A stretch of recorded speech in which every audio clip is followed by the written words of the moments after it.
I didn't do moving everybody to where they're supposed to be, so I'll do that now. Welcome, friends.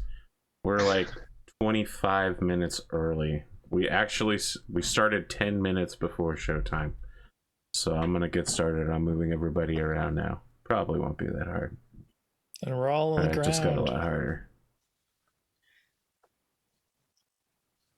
This Dave goes here. Watch Dave just like flick his camera, and it turns out he's on a plane. He's just using the fancy Zoom no, please, background. Not again. Not again. I can't do it again. Can't do it again. I wanted Glimo to do that so bad. Like get a picture of his office and use that as the. Unlike Glimo, I would never reveal my power level. You know what I mean? Like that's a secret between me and Glimo. Glimo might rock up with his purple armor on and, you know, his finger balls everywhere trying to blow up the earth. Meanwhile, I'm over here just being like, hey, I want to take the driving lesson so that my wife doesn't get angry at me. You know, like that's some old school Dragon Ball Z. Okay. Well, do you remember that episode when Goku tried to get a driver's yeah. Yeah.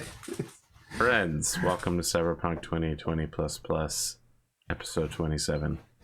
James, you said that you were about to pop off and send it. Look, there's something that's been burning. You know, I've been burning over for like the last half an hour to an hour, and I just, you know, need to. My wife wouldn't understand. She like, I don't know what you're talking about, and so I was gonna say I finished Mass Effect Legendary Edition 1 last night, so I'm ready to move on to 2. But if you haven't got the game, the way it works is when it first installs on your console, it only installs Mass Effect 1. And then you've got to actually separately install Mass Effect 2, Mass Effect 3. At least on the Xbox, the other two games don't appear as game add-ons in the Microsoft Store. You've actually got to, like, in the game client, download the additional games. And of course, every time the controller switches off because you haven't done anything for a while, the game goes to a please reconnect your controller screen and stops the download. Oh, so that would annoy the fucking shit. You gotta flip the controller out of over on one of the joysticks, so it'll just. So trying to get through a 35 gig download, you know, where it lasts until the controller is off. Yeah, it's been like, oh, like I went to bed last night thinking I finished Mass Effect 1, great, I can play Mass Effect 2 tomorrow. Got it this morning. 12% completed. You know, surely they have some way of like making it so that it's like a always on kind of thing. Like, surely not that I've found. Maybe so I've got to 35% so far. Maybe somewhere in power settings, whether it's like a save battery thing or whatever. That kind of reminds me of like like doing mod work for Beat Saber. You have to like, in order for the Oculus to stay on, you need to have it like on your head. Yeah. There's like a mannequin head that you put it on. For the thing to download, it's just like, dude, I'm downloading like 400 fucking songs right now through like the system that they have on the service, and it's like, no, you have to keep it on your head the entire time and occasionally check it. It's frustrating. It's, annoying. Although that doesn't sound as bad as what you have to do for the PS5 upgrade of Final Fantasy VII Remake and the DLC. On your PlayStation 5, you have to download the entire 120 gig PS4 game, or on the PS4, save your game, download your whole PS4 game onto the PS5, transfer your save, download the whole PS5 game, and then you can use your old save. So like 250 gigs later, you can actually play. Apparently that's a PS5 thing that happens on the regular as well. They don't have a way to like tell the cloud to like use the save.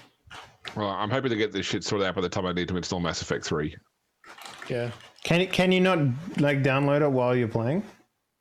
No, because you've got to, once you set like download, it comes up with a bar. You have to actually like cancel out of that screen to get back into the game because it's through the launcher. Yeah, and I've seen anyway. Like the only option when you're on the download screen is cancel. Oh my god! Doesn't Xbox have like that? You can have two games or 2 or 3 games loaded at the same time and switch between them. Can you not?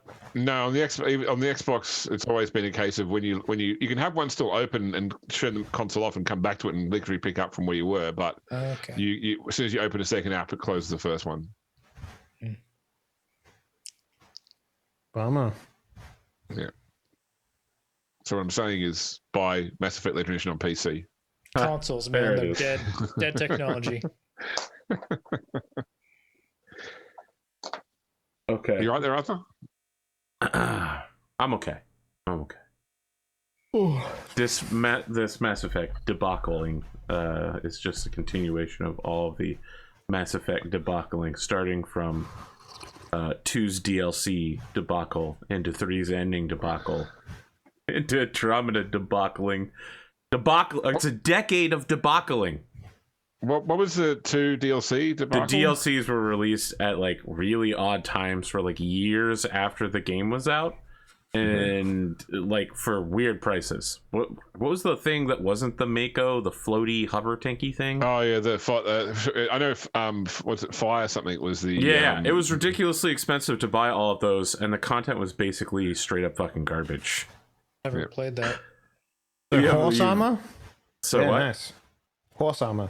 Barding. Space horse. Skyrim. No. You got anything else going on, James? Not really. No, not since I was in here on Sunday slash.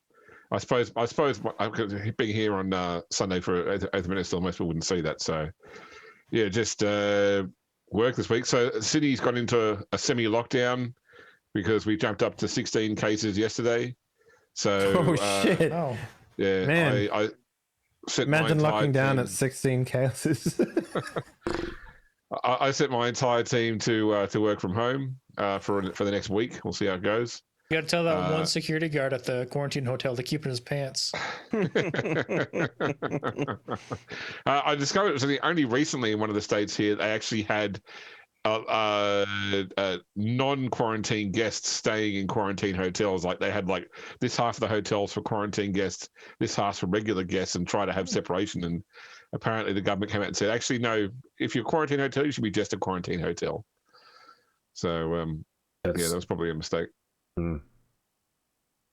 But so it's just killing time at home now. I went and bought myself a remote control, like a 16-wheeler rig project to build in all the spare time I don't have. I've done a few tanks, so I thought I might try something different. I'll try it, and it's got an actual working gearbox as well, so you've got to actually shift through the gears as you're driving it too. So that'll probably take me a few months to build in my spare time. Like Well, an you actual do it- car, right? While That's you're what doing talking that, about? No, like a You're truck. talking about an like actual car. like Yeah, like an remote actual control. vehicle. Yeah, that's right. Yeah, Oh. yeah, Okay, so it's Yeah, an RC vehicle. yeah. It's a tractor trailer. Okay. For some reason, I was thinking it was a model, and then you described it as like you got to shift through the gears, like so it's an actual car. Like, Yeah. what's going on? Like, no wonder you're buying a new house. You need to put your fucking your 18-wheeler. semi-trailer in there. No. you bought it from No. moving. No, a Tamiya 1/14 scale Scania R470. There you go. You got to find like the drive, like the axis or the axle drive, and like set the wheel up on your Xbox controller so it'll like flick. Amazing. Keep it awake. Yep. But that's it for me. Nothing else exciting happening in my life other than this game, which I'm excited for. Glimo, what do you got? Well, had all sorts of fun fighting with the plane internet last week. But now I'm back and home and with stable internet. While I was on my trip, I got to hang out with Eric Vulgaris and Dudamus from AP's. All right, channel. who's taller, you or Eric? They're Eric. both named Eric. Glimo's name is also Eric. I know, but that's Vulgaris is a little bit taller than me. Okay. okay. Yeah. Okay. All right. I believe that. He seems like the weird tall guy, you know, like. Jesus, listen to the shit talker here. I mean, like, here's the thing. I met Zircon, Virgil, when he was like when he was living in San Francisco, and That motherfucker was tall. He was a tall man. Like, you did not expect that from that dude, but he was just deceptively tall. Made me look really short, and I'm not short, so it's that was a weird moment.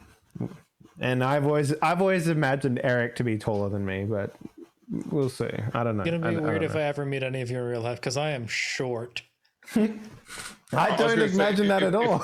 If I had to guess who here was probably the shortest, I would probably have guessed Drummer, to be honest. Yeah. Yeah, you've definitely got that dwarf in a previous life vibe about you.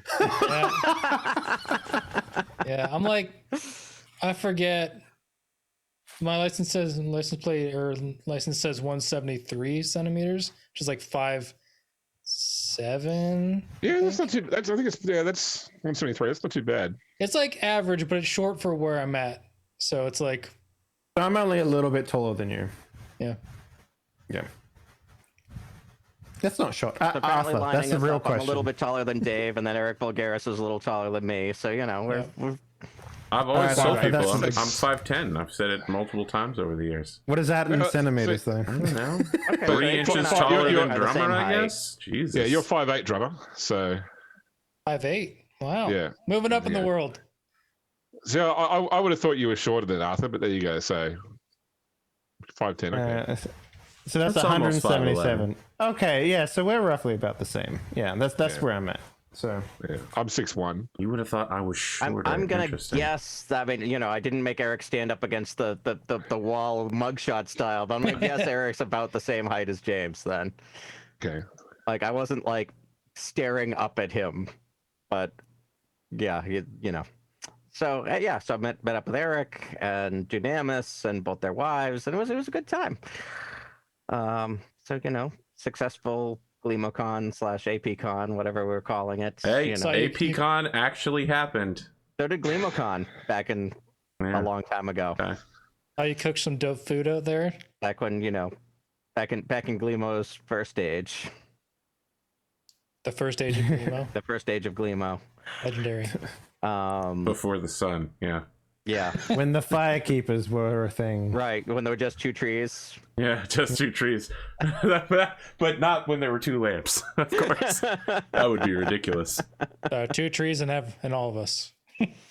Yeah. But They're wolf-shaped, apparently. Yes. And they're dating, apparently. and then flying home, I had to take a red eye because my original flight got canceled. Which It seems to happen a lot these not days. usually a thrilling thing, but I was upgraded, so it was okay. I had a lay flat seat, so okay, I can do a red eye in a lay flat seat, no problem. But then my flight got delayed 2 hours, and everything in this airport closes early because they're still not out of COVID restrictions. So for the last 2.5 hours waiting for my flight, there was literally nothing to do. All the restaurants were closed, all the bars were closed, all the lounges were closed. There was nothing. Hey man, you haven't experienced travel until you've sat on the floor for 7 hours. Look, I'm going to do tell you, Glimo, everything I can to make sure that's not a thing because I'm old and tired and cranky. I shouldn't say this after complaining about Mass Effect load times, but that's definitely a first world problem you're experiencing there. Yes. Oh man, I can't. It's so annoying to But, travel across the world. I have to sit on my ass for 7 hours. I totally understand. I'm a privileged flyer now because I was routinely doing 150,000 miles a year or more, and I have managed to keep most of that status alive. So yeah, no, I understand, but at the same time, I'm still cranky about it when I have to just stand around for 2.5 hours. It was only 2.5 hours. When Oh, I okay, really, that's not when so I bad. really want to be asleep, because now my body thinks it's 2 a.m, and I went across the country but tried to stay on East Coast time because it was a short trip, and so I didn't want to adjust. Oh, shit. So I'm sorry to hear that you're currently on 2 a.m. time, man. Yeah, I that know. must suck. Well, you know, Dave, That this must is, like suck. you're nocturnal, so you know. No, I'm not. I'm sadly not anymore because my current clients are either East Coast or Europe. So I have the opposite problem of you of having a lot of 5 a.m. Eastern time conference calls. I just assume Dave doesn't sleep. Yeah, that's my secret. I just don't sleep, and when I do sleep, it's glorious. And then when I wake up tired. Like that's the. Oh my god, it's like hot enough for bugs to show up, and it's really fucking annoying for me. Same, dude. We got bugs around here too. It's been like 32. It's weird Celsius. for me to say that coming from the country of bugs. So Yeah, but these bugs won't kill you at least, so you're okay. it's just the one bug that comes in and it's annoying. When there's like several hundreds of bugs, you just get used to it, right? It's just I a had no daily... idea Valheim was set in Australia. Valheim. Oh, the death skeeto. Yeah, it's I did called like- Irakanji. You know, it's a real thing, okay? I like the meme that says like this is what Americans think Australia is like, and it's a picture of people being chased by giant monsters, and then it's got what it's really like, and it's the same picture upside down. With just more bugs. Nice. Yeah. I am still like fingers crossed trying to get out your way at the end of the year. So, assuming you'll let us diseased Americans in by then. Into where? Into Poland or Australia? Australia. Oh no, we're still. Yeah, good luck. Our borders are going to be closed for the foreseeable future, I believe, because I can't even get back. So, Well, you know, that's what I was if figuring, you know, can get in... another 6 months out, you know, like maybe. There's no way they can deny you coming back, Dave. They can if I have a wife that's not Australian. I mean, if you have a passport, they can't deny a passported citizen returning to their own country. So they can't the quarantine the fuck out of you when you get there. Yeah, the issue is that they're denying flights, basically. So it's not like they're saying that sure. if you get to the airport, you can, certainly you can come through immigration, but it's getting a flight to Australia. What I'm hearing is... All right, be a long time to get on a boat, right, James? What I'm hearing is Henley raft stream. Yeah, I mean, literally, people have been going to like international courts over Australia, like shutting out flights because it is preventing citizens from returning home, which is an inalienable human right to return to the country of your birth. Yeah, but they got to protect the bilbies. I don't even know what that is, but you know what? Let's not go into it because it sounds like it's going to be complicated. It's like a tiny kangaroo. Okay. We've made an entire meme show out of Bilby, Arthur, with one of your shows, when the Powered by the Apocalypse game. Come on now. Okay. Well, you got anything else, Glimo? That's it. I ranted enough about, you know, airports and flights, and that's really all my life's been since the last episode is airports and flights. So It's not about socks on Fox and Fox on clocks. Clocks on Knox. God. Shut up about that. So can we maybe try and go 5 for 5 with rants as part of our intro as well? Just because I come about Mass Effect, Glimo complain about airports. If we can get a whole bunch of get our ranty pants on and just complain about something, that'd be a great show to start off with. All right, Drummer, what do you got? You don't have to rant if you don't want to. Oh, what could I rant about? Canadian, you're too nice, you can't rant. That's not even remotely true, man. Holy shit. It's been a year. All the hatred that we usually shove into our geese is all inside of us now. It's a weird feeling. Who's that mayor of Toronto? The Coke guy? Oh. Yeah, that guy. Yeah, I've seen some Bob Ford. I've seen some Canadian rants, my Canadian friend. Chris Farley. Yeah. Dude, Most I'm of them surprised he directed at didn't that guy. die. He's like morbidly obese and doing coke. How does his heart not explode? Tell me about it. Jesus fuck. Anyway, there's my rant. Fucking Bob Ford. Not even my mayor. I don't live there anymore. I make music though. Put it on the internet. I actually finished the SNES stuff. I've been trying to write an outro for this last song forever, and I'm just gonna fade it out. I give up. I'm just gonna fade it out. Like Yeah. like any SNES loopable thing, it's just gonna fade out. Chat's saying that guy's actually dead, drummer. So He's not dead. they're saying he's dead. Chad's wrong. You're getting one guide.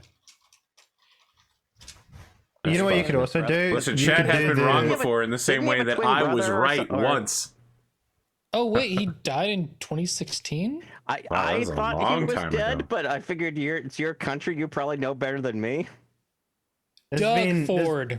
That's the other name I was thinking. thousands of babies born since then. Who is Doug Ford? Way then? more That's than the thousands other of name. babies, I assure you. Doug Ford is the premier of Ontario. That's who I'm thinking of. They're both kind of overweight, although Doug Ford's not as much. What rant do you Right. have, if you have one? I really don't want to talk about Canadian coked up politicians all day. What happened? Nothing. Don't worry about it. Yeah, I got Rob Ford and Doug Ford mixed up. All right. It happens. What's going on with you, and do you have a rant? I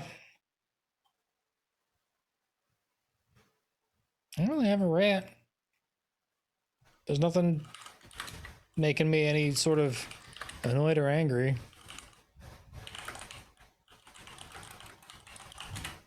My fucking drum stool hasn't arrived yet, even though I ordered it the same time I ordered the drum set.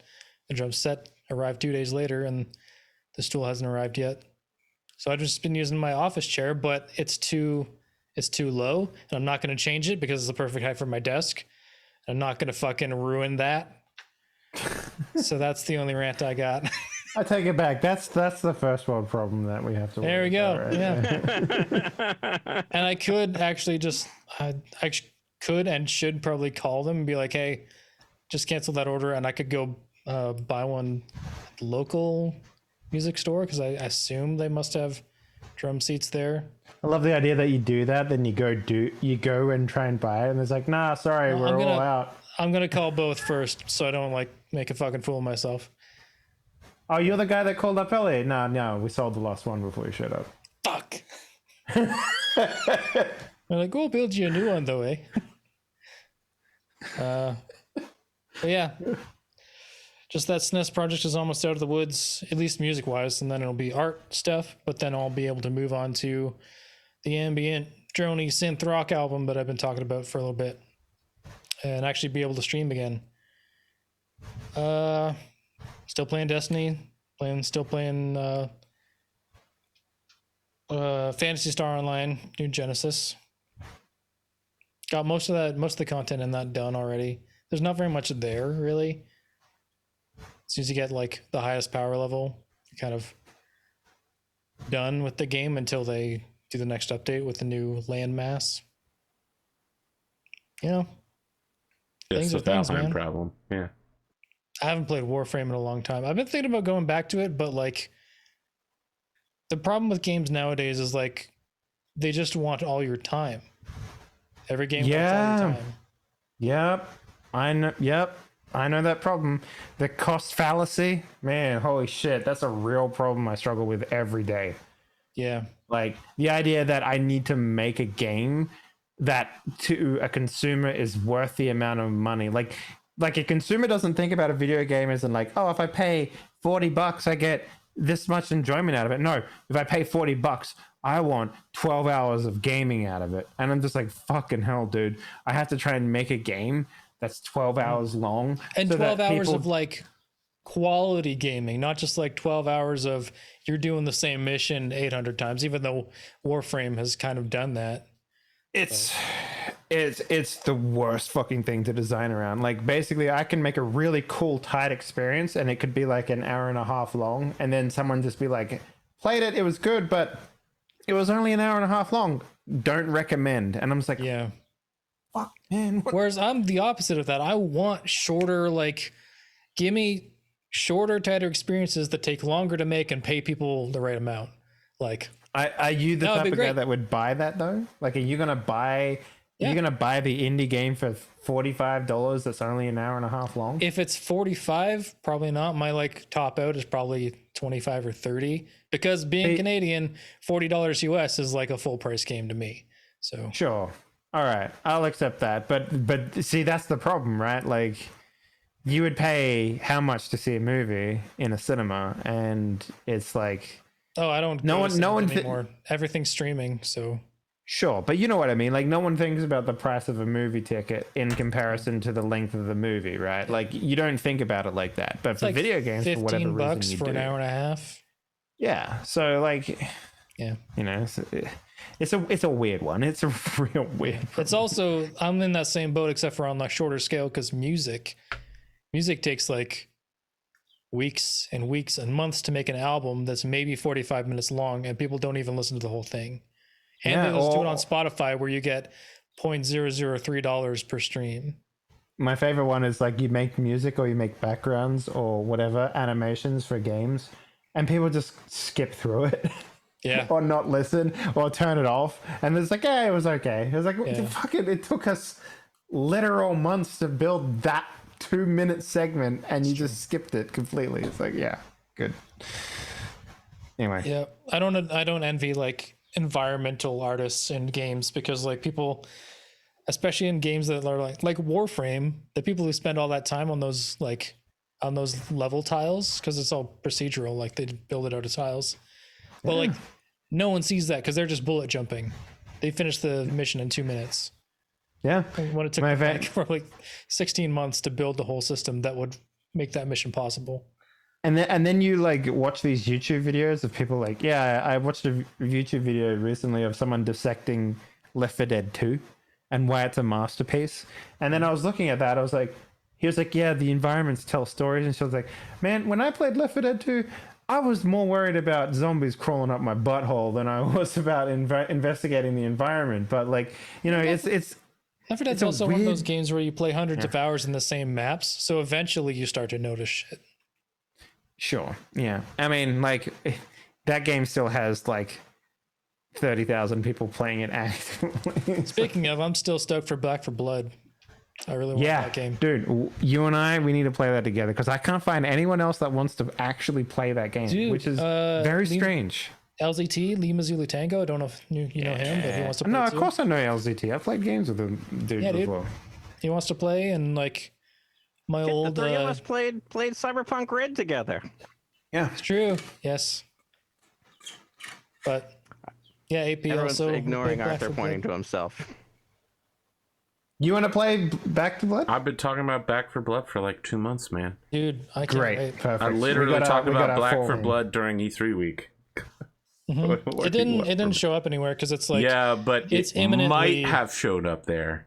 Was what I was No, saying. it did. It was like one of the games they showed on the Twitch stream between like the big conferences and stuff like that. was Like it they a had a Warner whole Bros? segment. Was it a Warner Bros. Game maybe? Yes. Yeah, I think Okay, so. that's why I didn't see it because I didn't watch the Warner Bros. Conference because everyone had a conference and some of them I just like I don't really care. I Dude, didn't. that game is ticking all the fucking boxes for me in terms of what I want from a video game. Like the idea that, like, yeah, the AI director has a deck of cards, and then you have a deck of cards, and you can like mix all that. That shit gets me, dude. I don't know why. Like, anytime someone's just like, build your deck, bitch, I'm just like, yeah, you know what you video games seen, are like.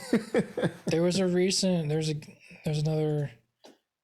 The fuck was that game? Day 9 was playing it. I was watching him play it. It's a new like deck builder roguelite thing, but it's really different.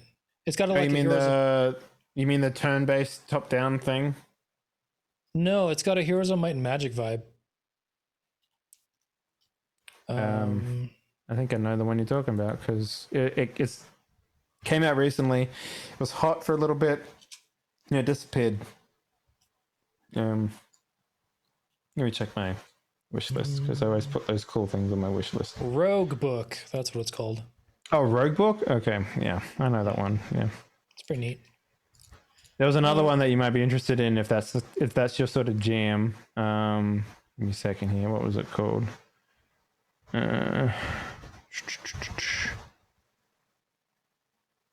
Where was it? Yeah, I'm not like necessarily into the card roguelite stuff, but like introducing cards to make the Left 4 Dead type gameplay a little bit different every time and like give you a little bit of a Well, different feel. Also, the fact that they have like pick whatever character you want to start with. Yeah, and then you add like cards that would 10 change them later. Yeah, and then there's like 10 different characters or whatever in the fucking game. It's like, yeah, okay, I'm into that shit. Like, that sounds real good. Then there's like the indie version of the Left 4 Dead game made by the person from Valve. It's like, what is it? Anacrusis, I think it's called. Never heard of that one. It's on a space station thing, and there's 4 people trying to escape. And there's aliens all over the place. Oh, okay. It's much more indie looking, but it seems cool. Yeah. Okay. Seems like Left 4 Dead style. Can't remember the guy's name, but he was a bigwig at Valve. Anyway, we're just kind of talking about shit. I guess that's our rant. Was the fucking too many games that want all your time, grindy games, battle passes, all that. Hey shit. man, nothing wrong with the battle pass if it's good. Have you seen what Halo Infinite's doing with their battle pass? Yep. That The ones that never expire. I'm into that. I hope more companies take notice of, because that'd be dope. Yeah, it would be dope. Well, Dave, we're over to you. Hey, so yeah, I don't know. McAfee fucking died in prison. Yeah, let's skip that part. Okay, I won't. Never mind. Yeah, keep going. Oh man, there is so much shit in that hill that Just keep going. That is a can of underage worms you don't want to open. Oh my god, what a nightmare that is. Finished my tattoo finally. Nice. 34 hours of total tattoo work. And yeah, it's looking pretty good. Like under here, this part was the worst. Tender. Yeah, that's Absolute worst. So they have this new technology in tattoo work, right? And he only recently, like, he did it for the last session because he's just sort of discovered it himself. Like, this guy's like he's the type of tattoo guy that's like, he has his own studio and he has a laser removal tool, which is like very unusual for a tattoo to studio to have. So he's just like, okay, I got this new thing, I want to try it because you're clearly having a hard time and I need to finish this wing in the underarm part, because basically right here there used to be like another tattoo, and in order to cover it up there needs like significant detail work there. But if you've ever had a tattoo in your underarm, it's like literally like the worst pain you could ever imagine.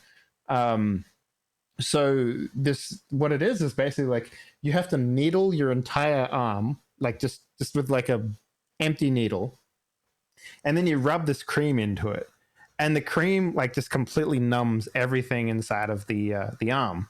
It's super strange. Like the moment he did it, it was like 10 minutes later, it was just like, yeah, you can do as much work as you want on that space. But after he'd finished it, like an hour later, it was just like, holy shit, bro. Mm-hmm. Now oh my god. you feel the pain at. Oh yeah, like and I got like shit on my elbow as well, and that was very, very painful as well, but not as painful as that. And it goes all the way in the back here too. Like all of this was just like the absolute fucking worst. Yeah. Like I was thinking about like when I get like the waveforms, that's why I'm doing them on my forearm, because I thought about getting on bicep. I'm like, no way. No. But I got like all of this stuff here was like filled in, like all this smoke stuff.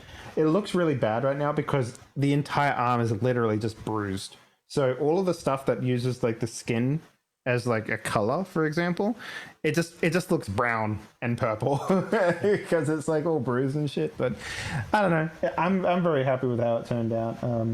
I think he did a really good job covering up like incredibly dark tattoos. Let me just say that there's no going back now. Like this is there's no covering up this tattoo. Yeah. The only way that I could cover it up in the future is if I needed to, was just like complete black arm. Like that would be the only thing that you could do. You get like the spray on skin. You do the Sasuke look from Naruto. You go for like a medium length shirt, right? And then you have the arm length fingerless gloves. Yeah. Yeah, I feel like you could rock a Sasuke look. Arm length fingerless gloves. Yep. So they go down past your elbow. But just You look mean up like you mean like look the up type of shit that? Sasuke character design. All right. Because when I think of that, I think of the girl from Breakfast at Tiffany's, like with like the long silk gloves or whatever. That's weird.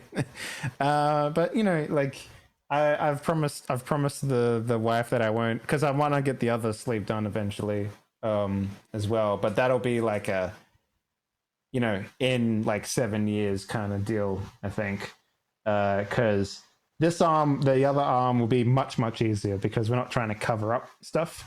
And I'll probably, like, the biggest problem I have with this is like the dragon aspect on this tattoo is like the best part. And it's always going to be covered, right? So I think in the next one, I'll mostly have like the focus like from like this part down sort of thing, right? Because that's where like it's mostly visible for normal people. So, but other than that, I think it's a really nice tattoo, What else? Squibbly is officially started. Like, we're now registered in the court in Poland. So I now have my second company. Woohoo. And, we got like the 1.2 mil, and I'm just going to fucking make video games. I'm just going to make them. And Drumurboy, if you want to get on that gravy train, you're more than welcome to come aboard. I thought I already was, man. Yeah, absolutely. If you want it, it's yours for sure. Cool. Yeah. Just pay for my accordion. There we go. Well, I mean, we're not going to start with that game. We're going to start with just generic fantasy, I think. It. So we'll get to the accordion eventually. Hey, accordion really does fit into any genre of music. It's true. I disagree, my dude. I disagree. It's right into Sleemow, my friend. Just wait until I put accordion through my distortion pedals and put that in a looter. Oh, and gentlemen, if you pester Arthur Perkins enough, good things happen. That's all I'll say. No. Don't tell people that shit. But yeah, I don't know. I mean, like, summer sale's coming up, so buy my shit and make me feel good, gentlemen. That's it. Thanks. I'm ready to play. Do you rant at anything? Yeah, you shut it down. I was going to rant about our dear friend. Pick something to rant about that's not going to cross. We had a bit of a joint lines. rant on video games and how long they take nowadays. Yeah, I mean, like, realistically, I don't know. Like, I guess I'll rant about, like, fingerless gloves, video games, something. How hot it is! It's fucking hot. World, fix your shit, please. Don't make it too hot. Just make it comfortable for me for the rest of my life. That guy please. you pass in real life, he goes, "Hot enough for you?" Nah, you You're know what I'm actually real life thinking about? NPC, motherfucker. What I'm thinking about actually is like, because I'm in the process of building a fucking house right now. So I'm just sitting there, it's been like, we didn't think about air conditioning. And my wife's like, we don't need air conditioning. I was like, no, we need air conditioning. We can't not have a house with air conditioning. We don't have to use it, but we should definitely at least have it in the house. So now I'm thinking about, like, do we do like induction? Do we like just slap a machine onto the end of the wall? Like, you can get like, those, what are we like, doing here? those Like, Japanese aircon. They have them in LA too. They're like the bars that are also heaters. They just kind of like we have them in Europe, yeah, but they don't do cool. So, oh, James looks like he's about to say something with a tremendous amount of wisdom. So, I was about to say something incredibly disturbing. Actually, I was just in the latest news of everything. This is wrong on so many levels. I just saw an ad for a new Netflix series called Sexy Beasts, which appears to be like a dating show where they use prosthetics. Yeah, they get like that looks really interesting. The whole Love Is Blind concept. If your person you're dating looks like a monster, will you still go out with the base of their personality? See, that looks really interesting to me. Like, I'm into that. I don't know how these people get funded. Are you kidding me? It's apparently Netflix. it's people like you. Yeah. All right. No. It's because all of that shit about, like, there's a recent kick of things happening where people would like make a TV show about like, hey, you have to marry someone in the next 24 hours. Here's 7 people. Yeah. And I'm just like, man, that's a terrible idea for a show. Netflix But the just amount like of people that watch it, Netflix just Apparently- like crazy. takes ideas off of Reddit and then they throw golden darts at the board to see which one gets funded. Apparently, Those are people great- like watching exploitation. So there you go. Yeah, there was a great meme about like, you know, where like when you're browsing through the TV shows on Netflix, they don't actually exist until someone accidentally watched one, and then they have to like make it like the moment you're watching it. It's like, oh shit, because you know eventually all those shows become the same thing. But you know, yeah, I don't know. I mean, oh, we watched something. Oh. I don't know. Fuck. I've completely lost it now. Yeah. Who knows? Thanks. I'm ready to play. It's 2 a.m.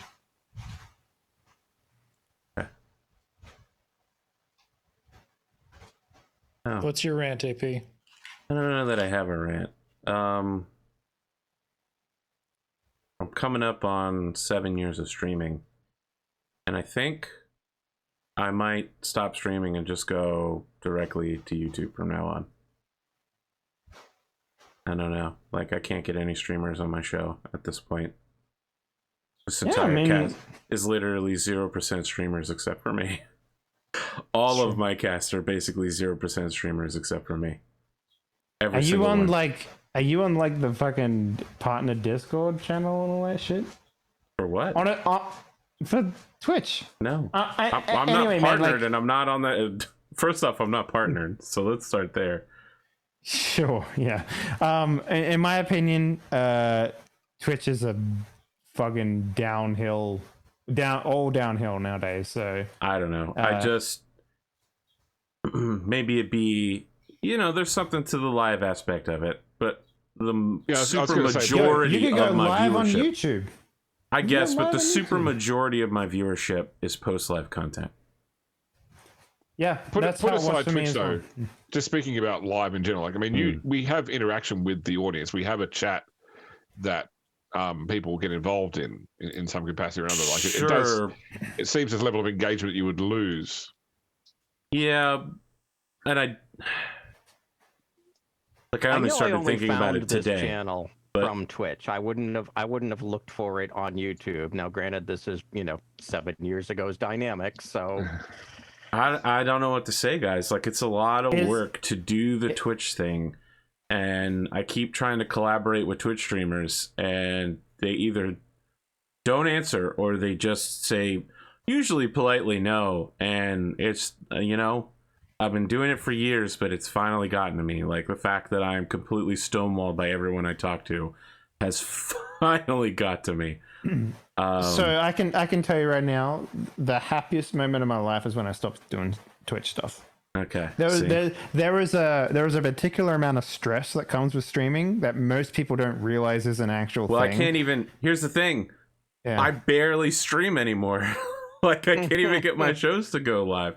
I've got like 6 shows on the books right now, and maybe 2 of them meet regularly.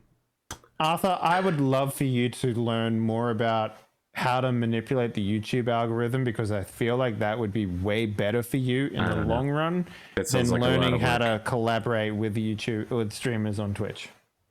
So It's not that much work. Easiest It way to really manipulate isn't that much YouTube work. algorithm: title and thumbnail, because that's apparently what the algorithm uses. I thought I had strong titling game. Thumbnail, maybe not. Maybe I need to do the Summit 1G thing where I just have a bunch of thumbnails where I look like this, yeah. and then use the green screen to cut me out and put me in front of whatever I'm doing. You have a massive amount of artists though. You could just be like, hey, I need like I don't X amount- anymore. A lot of my artists are super busy with their lives. Or we just be like, I need X amount of like transparent assets I can use for thumbnails. So you just like collage your thumbnails together out of cool stuff. Give 'em all APGamingREAL reacts to Dragon Attack. Yeah, just give them all a yellow border because that's apparently the magic color for YouTube shit. I think honestly, do whatever makes you happy, because Yeah. the real gift that you can do with role playing content is how long it stays relevant for after you make it. That is the real secret. And in all honesty, that's what I did with my stuff. And even now, people are still watching it in the tens of thousands every month. Like, I don't know what to tell you, man. Like, I don't make money off it anymore because I lost my MGM, but you know, you can very easily achieve that stuff on YouTube. Well, I'm launching 2 new shows, one of them quite soon, but it's direct to YouTube, and another one that I've been working on for a while, but I literally can't find a cast for. So, and I think I've put so much work into Project Roundtable, and I think I'm gonna trash it at this point because I also can't find a cast for that. So I don't even know what that is. don't worry about it. It will never live now. Yeah. Just test out the direct to YouTube thing. If it works out, great. I have several direct to YouTube series that I've been doing for multiple years. Well then, and most people like them better. For one thing, we don't do intros, so it's literally just 100% content, more or less. it's true. Well, do you do the premiere shit with your YouTube stuff? I don't know what that means, so probably not. Like, you schedule, it's going to go up at this time, and then you get a live chat, and it's literally just a live stream of your pre-recorded content going up, and people chat as it goes live. Nope. I don't know what that is. You should try it. Look it up. It's actually content designed specifically for your form of media. So the audience interact with each other, but not with the cast, because the cast is already obviously pre-recorded. Yeah. So the thing is, I don't know that I have the kind of numbers on launch to support that. It doesn't matter, man. You have to start doing that stuff, or else no one will ever do it. You know, it treats it like a normal YouTube video after the fact. Like, yeah, like it just you launch it, and it's like a big event, and then people get notified of it like half an hour before it goes live, and like 2 days before it goes live. So you basically make one video, people get notified like 3 or 4 times. That sounds terrible. It's how you have to work the system if you want people to see your shit. I don't know. Please.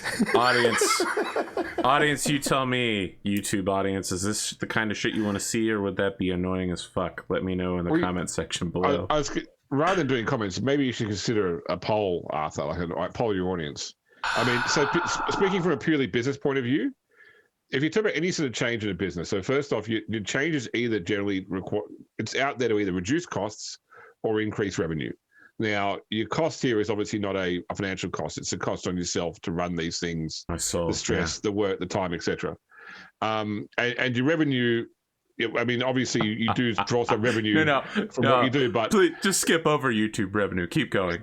But like, once again, like, not just on this about the dollar benefit, but how's that 10% treating you? 10% of what? So what you're talking about here is a cost reduction exercise. Okay. So with any cost reduction exercise, you've got to then look at the impact that has on revenue. So is not streaming going to result in a number of people no longer engaging with your content in any way, shape, or form?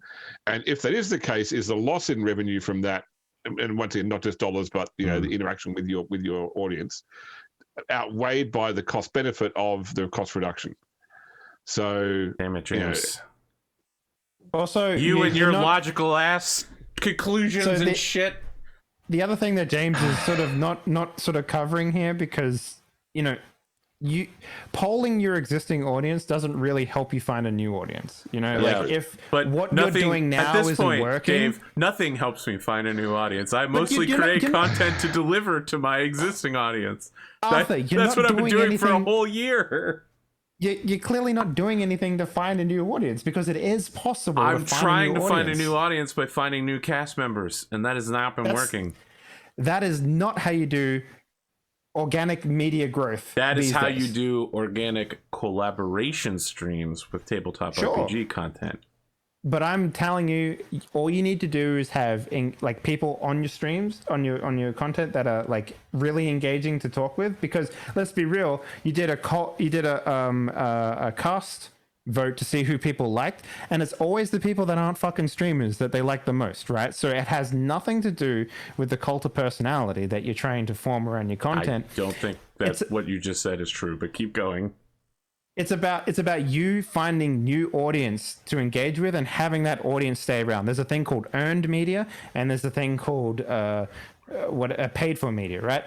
Basically, what you want is earned media. You want people organically finding your content, and you want it to do it through the systems and algorithms in place. Guess what Twitch does not fucking have? It doesn't have the tools available for people to organically find your content. That's why no one fucking grows unless they're sucking on the teat of someone who's much, much larger than them. It is a terrible way to grow. That's what I want to do. The way that you grow on YouTube is you engage with the algorithm and you play by their rules, right? And if you can do that and you work with an MGM, I can almost guarantee you someone of your size will make thousands of dollars a week doing it, because I have made thousands of dollars a week doing content the exact same way that you did. Okay. I have not had an MGM offer in 4 years. I don't know if it doesn't MGMs matter about exist that anymore, offer. but Yeah, I mean, they might not, but like the idea is you need a service that offers paid advertising on the content that you make. And once you have that, you'll start actually making money, even if they're taking 50% of it, right? So trust me on this. It is a system you can engage with. You just have to like engage with it. Like, yeah. But Anyway, AP, sorry, that's my rant. would it be fair to say, AP, that your past golden goose was your BattleTech show? Your BattleTech show brought in more new viewers to the channel than other things, would you say? I would say that's the current golden goose. My past golden goose was Mistborn, which was still beating the shit out of BattleTech until about a year ago. Okay, so but the thing is, with your BattleTech content, you know, you've brought the BattleTech crowd in now. Like, I know you struggle to go and get new BattleTech consumers by going to forums and Reddit. Like everybody that is likely to consume your format now, without minor organic growth, has done so. So probably the next thing you need, if you want real growth, you probably need to find your next thing that's not, you know, the next BattleTech, which is obviously not BattleTech. The next thing that people will go, oh, I really want to watch someone play X. Like, okay, the BattleTech content is still good because it keeps those people coming. But if you want new viewers, you probably need to look at other content that might bring in a large lump sum of people. I don't know. I'm tired, man. I feel like I just whipped Arthur, and I'm sorry about that. But like, no, I'm sorry ahead of time. I'll explain why in a minute. But I'm just not going anywhere. I haven't been for a while in the streaming game, and it's cool hanging out with my friends. But I put in a lot more work at trying to grow, and it's just not. That said, I'm starting another direct to YouTube BattleTech series tomorrow, maybe. I mean, at this point, it looks like it might not happen. So, you might know I was in the hospital about 2 weeks ago, and I got oral antibiotics when I left, and the treatment for it's almost out. It's not completely cleared up. So my plan is to go to the emergency room tomorrow and ask for more oral antibiotics, and I 100% guarantee that the following thing is going to happen. They will give me an IV, start me on some sort of antibiotic drip, IV drip, tell me I have to wait 8 hours, ambulance transfer me to a larger hospital, and keep me there for 3 days, which will not only throw off my show schedule, but will ruin basically my entire life. And the whole time I'll be going, I don't consent to any of this. Please just give me oral antibiotics that have worked 100% of the time. Please, God, just give me the oral antibiotics. I want to go home. So I'm looking forward to doing that tomorrow. Theoretically, CattleTech will be filming tomorrow. But yeah, I just think I'll be locked in a hospital for a few more days. So America. Yeah. Yeah, that sounds rough. Yeah, not listening to patients is a big thing. So no one benefits if you burn out, Arthur. So I think that everybody would rather that if you need to make less content in order to keep making content. I don't know. I'm making more content now, James. I'm making more shows per week with less hours per week because Solaris. And now I'm basically like, what if I did the D&D version of Solaris Nights? Genius. But if that burns you out and you have to stop making content because of that, then everybody loses. Maybe what I really need is a vacation. My last vacation was the week I came up with Solaris Nights. So, I mean, the best thing that ever happened to me was roleplay imploding. Ooh, gee, wow, Drumurboy. What Actually, the fuck, though, buddy? I'm doing better now than I ever have been. Cool. Financially and mentally since roleplay imploded. And that was like my main income for a long time. So Yeah, remember Change, when man. Mark, what was his name? Mark Weston was doing background art for all the Swan Song stuff. Yeah, I still talk to Mark. He's awesome. But Well, I always treasure well, the you fr- tell Mark he's awesome from me. I Well- liked his stuff. well, I'm grateful for other friends I've made there, but like I'm doing way better financially Jesus. and mentally after that. So like, change happens, and it's I still oftentimes for think the better. about Dark Heresy, Swan Song, and Mirror Shades were all fucking incredible. Well, the second half of Mirror Shades got real weird, but Yeah. All that said, though, like change is the thing, and sometimes it's good. So Absolutely, man. Absolutely. I'm old. Change it man. up. I'm old and I'm tired.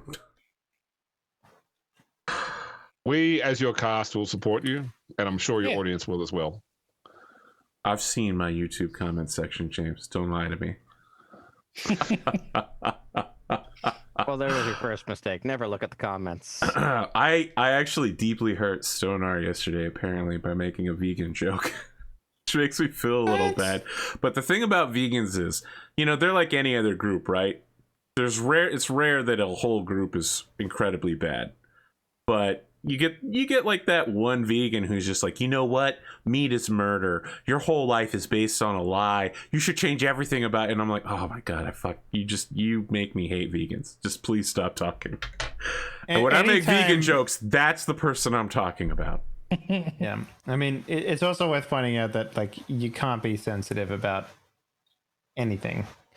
Just don't be it. Key making Warhammer 40k RPG content?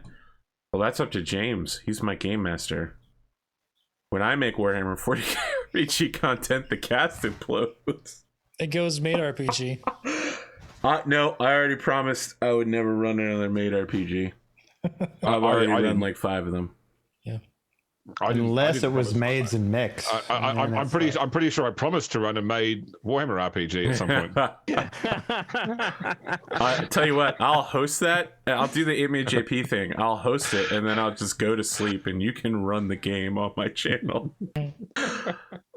Oh, I don't know, man. Let's get the Jesse Cox action going there. Man, okay, let me give you a quick story. Last time I tried to run Made RPG, I got a whole group together. Everyone bought in and agreed to it. And then like 5 minutes before filming started, someone was like, nope, I can't do this. I'm out. And everybody else was like, well, if they're out, I'm out too. And I was just like, okay, well, I'm not going live, I guess. But I'm never doing Made RPG again if I just get totally abandoned right here. Literally minutes from showtime. I don't fucking know, man. I have no idea. That whole cast evaporated. I looked at them and I was like, what, were you an illusion? Was I looking at you through like a weird silly mirror? Like, where the hell did you people go? I will say it, Peter, after you put me onto the Kickstarter for Thirsty Sword Lesbians, and I bought it to support the group, and I got it, and I thought, oh, actually, I'll watch the stream to see what the game's like, and I watched the stream and thought, I will never run this game in my life because I will never find a group of people that can consume this content without it getting weird. I also love the idea, James, that one day you make your own role-playing game and you start a Kickstarter for it, and then someone looks through your history on Kickstarter and they're just like, what the fuck? Like, what did you purchase? All right, Pathfinder 727. I agree that is typical tabletop RPG scheduling. That has never happened to me on this show before. To have an entire cast basically riot at the last fucking minute with there were no warning signs. There were no flags. So weird. Hey, one of my Battletech players said the other day, hey, lockdown's over, we should start playing Battletech again. And literally the next day, lockdown. His fault. I'll tell you what, there's this guy out there, Arcadum. I don't know what monkey paw he destroyed or what genie he wished on. But all these casts I see him make, I'm like, you know what? I've been saying for 3 years this person would make a good cast member. And then he gets a whole show of those people together, and I'm like, wow, incredible. I knew they could do it. And it was great. He just continuously pulls in amazing cast members over and over again. I don't know what's going on, man. I need to get that connection. He knows the people, and he does a good job at keeping them together. Truly incredible to watch. You should go watch it, buddy. I used to send people to go watch roleplay back in the day. God, that was a while ago. Mm-hmm. Before it got weird. I don't know, guys. What do I have for a rant? I Thought got that was nothing. it. I don't a know good that one. that was ranty. I'm just, I'm questioning why I'm streaming and not just doing direct to YouTube stuff. And, like maybe I'll lose a portion of my audience here. I have to be honest, I didn't realize how many people watched me on Twitch after I am not live on Twitch. I had like 40 or 50 views on my Raft video this morning, and I was like, I played Raft for like 2 hours last night with like 5 viewers, and 10 times that many people watched it on Twitch after I was done. What the hell happened? This is a problem I have with Twitch because the algorithm pushes people to watch post live content instead of live content. I don't right? It understand. is so fucking weird. Doesn't Rogue Trader get a lot of post stream watches on Twitch? I have no idea, James. I literally never check that. I get nothing from people watching on Twitch after I'm there, so I don't bother looking at the analytics for it. The only thing I care about on Twitch is live content. Maybe I'm making a mistake in that regard. I don't get anything for the advertising there. I don't get any. The YouTube analytics are a lot better in return. Like when I go to YouTube analytics, I'm like, all right, there's a lot of stuff here I don't understand, but there's a lot here that's really clear to me. And the Twitch analytics on post live viewership are garbage. I look at it and I'm like, I don't understand what this is telling me at all.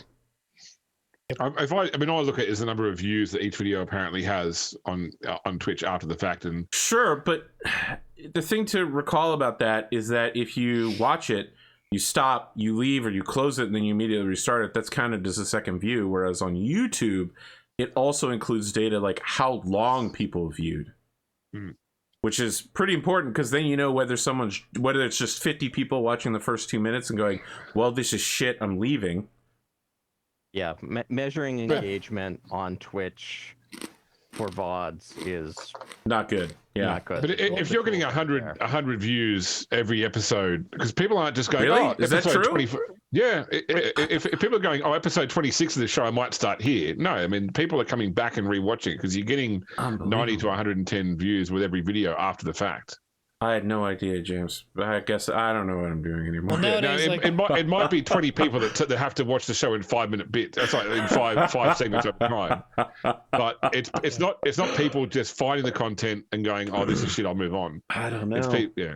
I've always tried to encourage people to watch on YouTube afterwards, just so I can get that fraction of a penny of advertising money. Yeah.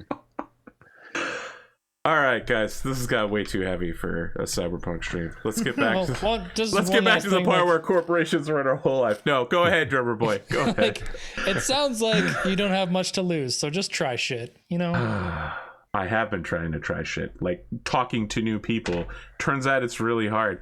You would be surprised at the number of people I'm like, hey, I would like you to try out tabletop RPGs. And they're like, I've never done one before, so I don't want to try it. And I'm like, Yeah. I know you haven't done one before. That's why I suggested you try it. Are these people you already know? No. Or people that just like cold? No. Hey, I It's think cold. you'd be good. It's cold. Yeah, it's cold. but- Nothing cold ever works, especially Or you could- nowadays. That's You could do probably- what I did, where I had like the nicest people ever join me for a super adult, highly rated Cyberpunk 2020 game, where they needed to learn a rule system this fucking thick in order to engage with it, and then they never did. And then I made 30 episodes out of it. Like, you could do that. Like, you could do that. I'm pretty if you close really to doing wanted that, Dave. We're at episode 27. What do you want from me? But we engage with the rules. That's the difference. And we're not the nicest people in the James world. shot himself in the face. I'm trying to make a memory wiping drug, okay? Yeah. You've been warned about the ethics of that drug. You've ignored that warning. Yeah, because Colton doesn't care. All right. Previously on the show, you guys sit down, had tapas, and we're talking about committing crimes. Yep. We start the episode with a black screen and a familiar sounding voice that maybe we don't quite recognize, but we know we've heard it before. We see like a 4th of July party and fireworks exploding, People are cooking outside soy burgers that look so good they're almost real, and hot dogs that seem to be made of all of the best parts of the pig. The bread, maybe it's actually real bread. Kids are running with sparklers and those little wind thingies. And we Pinwheels? Yeah, pinwheels. And we hear a voice go, America, land of the free, home of the brave. And that's when K Cross, former rebel liver out in the middle of nowhere, now accidental spokesperson for Medtech, walks on screen with a little I love Medtech pin on his collar, and he says, I'm Kenneth Cross and I love America. Yes, my son and I both love America. It's 3 months until the election for comptroller, and things are really heating up here in Redline City, just like we're heating up these red hot dogs to prepare for 4th of July soon. But this culture, the American culture, is vanishing as megacorporations like Arasaka arrive to our shores. These foreigners want to come in and tell us how to live our lives, rewrite the things that we love. That's not what I stand for. That's not the Kenneth Cross way, and that's not the Medtech way. America. Policies? What policies? Arasaka offers nothing through their toady rapier. Let me show you what we're offering. Upper lower class housing. And it's like a fully stainless steel cage that looks like one of the live-in houses from like Big Brother or something, but with minimal furniture. For just 8 hours a day, one of the many rooms in this share house could be yours. For the other 16 hours, you'll be working and commuting in Redline City, just 2 hours away from your location, with transport provided by Medtech. Cooking, chores, all shared by everyone in the share house. And look, the food is real. Real good.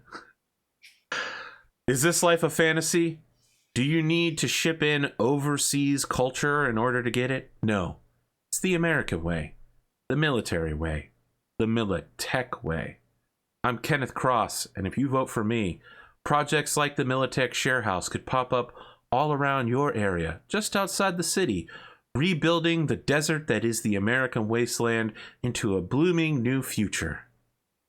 As that fades to black in the background, we cut to the four of you having tapas and arguing about whether you should take up Johnny Silverhand's plan to attack Arasaka using a stolen or otherwise negotiated, what are they called? Punk knot. Yeah. We know we've already told them we're in. We just had to come back with what everyone else wanted in terms of payment. Sure. Let's cut back to that. Yeah. Well, I told everyone to go away and think about it and come back to me. Very well. But Did we time skip? I thought it was still the middle of April. It is. He said it's 3 months away.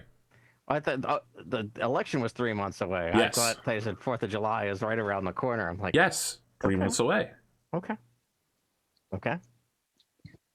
It's right around the quarter. There you go. There you go. You got to stockpile your fireworks Look. and your home nuclear weapons. I'll admit, sometimes I make jokes that go past people because I have a weird sense of humor. This one was specifically aimed at the non-American audiences whose election cycles last maybe a month, usually about 2 weeks. And in America, they've increasingly become longer. The last election cycle was literally a year and a quarter long. It was insane. Actually, I was about to ask, do you guys have that thing? Because in Europe, they have that thing where, like, you're not allowed to, like, promote anymore after a certain amount of time. No. Nope. We do not have that. Our guys held our conservative candidates were holding rallies the day after they lost to get the vote out next year. Yeah, there's certainly. I mean, in Australia, That's as well, 4 years. Sorry. There's a point a few days before the election where all political advertising has to stop. Yes. God, I wish we had that, but we do not. I am getting YouTube advertising for votes in New York, which is literally like a day drive for me. Why the fuck do I give a shit about the New York election, YouTube? You know where I live. Our elections are literally like 6 weeks. at the most. Yes. So saying the election is only 3 months away was a very subtle joke that apparently has passed past everyone. But Well, it was there. that doesn't even compute because I'm like, that's 3 months away. I don't have to think about that for like another 8 weeks. Perfect. What else are the 24/7 news channels supposed to talk about if not the upcoming election in the next 7 months? Twitch cam girls hot tub streams and the morality of it. That's what. People losing their fucking minds over that shit. Hey man, they don't have advertising anymore, so they don't stream there anymore. I'm going to call Master Exploder. Master Exploder, aka Mr. Coltan. All right, he picks up almost instantly. It's Bishop here. Sure, that's what you want to call yourself. I've taken on something that I need to do first. If you haven't gotten to the top of the kill sheet, or an Arasaka still wants to talk to me when I've done what I need to do, then I'm in. I'll let you know when I'm ready.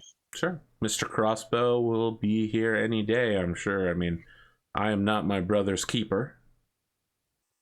Just try to keep a solid piece of rebar from puncturing your lung, I guess. I'll burn that bridge when I come to it. Okay. I'll be in touch. Oh, I thought maybe you wanted to like hang out or something, you know. I mean, we're both Arasaka freelancers. No. Okay, look, I don't want to make it awkward. No, it's all right if you need to hang up. You go ahead and hang up first. Yeah, no, I've got things to do, and the faster we can get through it, the better chance we can have a bit more conversation. Sure. You're a busy guy. I'm a busy guy. Go ahead. All right, I hang up. All right. No, you hang up first. No, you hang up first. He seems like the type of guy that would continue the conversation after someone's hung up so that people around him think that the conversation went better. You know, like... So yeah, no, of course I'll come out and hang out with you, Bishop. And all you hear on the phone is basically just like, beep, beep, beep. I had that happen once as a Domino's delivery driver. Someone was like, hey, when's your shift get off? And I was like, well, this is my last delivery. He's like, why don't you come back and party with us afterwards? And I was like, you know what? I will. And then I did. And they were like, oh, you actually came. And I was like, well, look, guys, if I'm not welcome here, I'll just leave. You asked me, man. Oh, what the fuck? Get pranked, bro. Reversal. Get pranked is the number of people that thought that I would sell weed to them because I was a delivery driver. Oh yeah. I was just like, no, I don't sell weed. I have no idea where you got the idea that all pizza delivery drivers have weed. Oh, Jesus. Anyway. I mean, that's a pretty safe stereotype to bet into, I think. Go fuck yourself, Dave. I mean, the local pizza place in my hometown, you could order the special, and the special was a pizza with drugs. So That's right. And yet you thought you'd make more money working on YouTube. More fool you. Yep. But nowadays there's drone pizza delivery trucks happening, so... Yeah. James, I thought I would make more money doing engineering work, and then I did, and then I didn't do engineering work, and I didn't think I'd make more money on YouTube, and I was right. Mm-hmm. I would need to be very, very good at what I do on YouTube to make what I did when I was engineering. Please continue.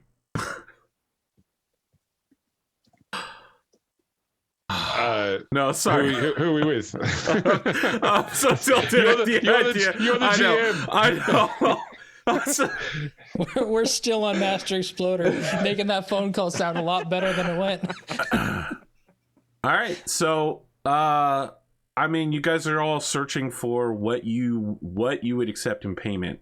Yeah. Well, I think From can Johnny. we like quickly go over it last time? Like, I just want to buy what's his face a new plane. Yes. Primo. It's not Primo, but it's the Primo's pilot friend. His name is 20 episode. Episode 20 was you arrived in the Philippines, so who knows when the fuck. Do I have it noted down? Holy shit! I had, It's like, so long ago. That was probably our best episode, if I'm being completely honest with you. And he lost Sparrowhawk, his there we plane, go. the Thunderchild. Yep.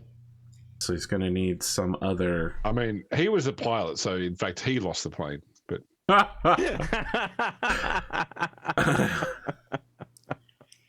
Yeah, I just need like what was it like 250K for a plane? Was it less?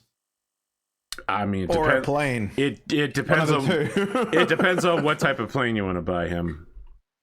Like the because he had like an old like Cessna style thing, Yeah, didn't he? Cessna. Yep. yeah, so like same deal. Okay. Well, let me look up Cyberpunk 2020 vehicles, but most modern planes in Cyberpunk 2020 costs like either 8 million or 800 million. I mean, real planes cost certainly in the millions. So. Yeah. All right. Let's see here. Look, you don't need 8 million. You just need to have a plane. I thought last time I asked about it, it was like 300,000 or something like that. I'll buy that. That's what a Cessna goes for. Yeah, I'll buy that. Look at old ass. Yep. I'll take that. So 300,000 or a Cessna if he can get his hands one on one. plane. Yeah. Yeah. Look, it's Johnny Silverhand. I'm sure he can find someone with a plane and shoot them in the head and turn it over. Kick them in the nuts, shoot them in the head, then steal their plane. And their girlfriend at the same time. Johnny Silverhand. While playing a guitar solo. With one hand. Yeah. Does Cyberpunk have wiggies? Buy him a wiggy. You mean a wing and ground effect vehicle? Yes. Oh, James, you know those things make me want to vomit, right? It's I weird. I have no idea what you're talking about. So wing and ground effect vehicles are very low flying planes that remain aloft not by the speed that they fly, but by the. So imagine turbulence, right? It makes the plane shake, and you leave a cone of disturbance in your wake. You can imagine that, right? You've seen a plane fly through a cloud before. Yeah, sure. All right. Imagine you're flying low enough that your cone of disturbance hits the ground, bounces up, and hits the back end of the wing. So you have to fly low enough and fast enough that you cause that effect in order to keep the plane aloft by basically shaking it in position. Right, brothers, man. That's They what are did. ultra, well, I would say ultra Sort of. low power, but now we have solar powered. But they are relatively lower powered flight vehicles for medium haul or low, like short haul flights. Does that work over water? It works best over water, in fact. Yeah, because I mean, water is most very wiggies good. are At, amphibious. yep, they're very good at reflecting material. They're really popular, like in Africa and Southeast Asia. There's that Russian one that was found recently that was found like washed up on a beach. That's been pictures of on like the news and everything as well. It was invented by some famous Russian aircraft inventor. He created this gigantic wiggy. No idea. But the thing about wing and ground effect vehicles is you basically are getting double the turbulence. You're subjecting yourself to a double helping of shaking. There's no stable flight. It's full on Jurassic Park T-Rex all the time. Now, put a gyro seat in that bitch. Thanks for the sub. I think that was a sub. Maybe it was a follow. I don't know anymore. Who can read these goddamn Twitch adverts? All right. You're definitely not buying a wiggy because no one likes those things. Also, I'd like to see him use that as a method to help runners attack dirigibles in the future. Yeah, it's gonna be real hard getting up to 12,000 feet in a wing and ground effect vehicle.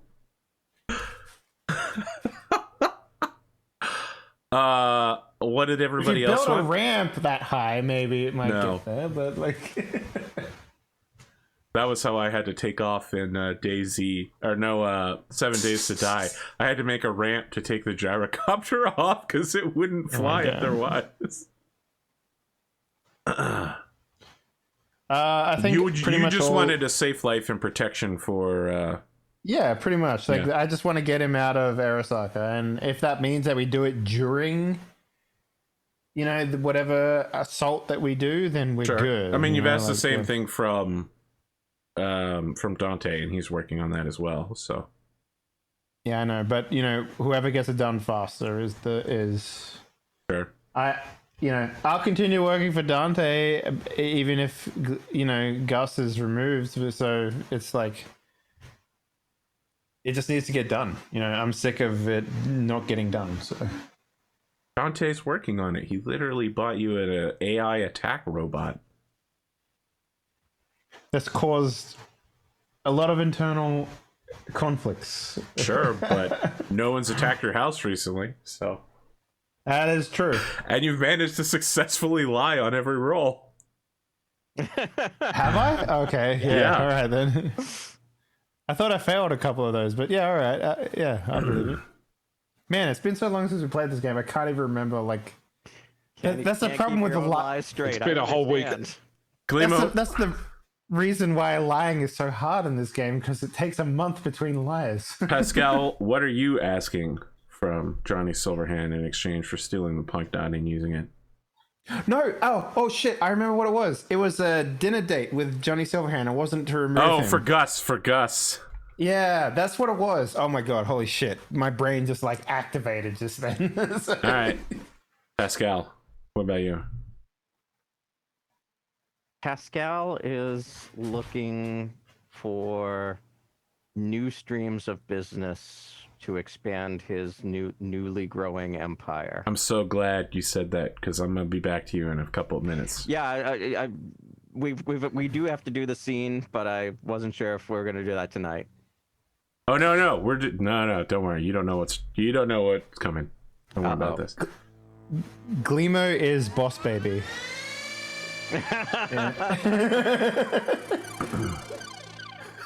Spazzer, welcome. Thank you for the raid. Welcome, Spaz fans. Welcome the Spazikins. I don't think that's what they're called. James, what is Marcus Bishop, if that's what you want to call? I keep saying that. I already said it was doing this one gratis. Oh, gratis. Okay. Yeah. He just hates Arasaka, I guess. Yeah. All right, so Pascal, you get a phone call. Okay. Who's it from? Caller ID is blocked. Okay. Oh shit, they can still do that in 2020? You can do that now. That's how telemarketing works. Oh fuck, dude. Do you let it go to voicemail? Because apparently we still have that in this year no, too. because you're a fixer, and this happens all the time. This is Pascal. Pascal Jaden. The voice sounds like someone who's trying to make their voice sound like something else. Oh, so a GM. I love that you said that. I'll break a little piece off.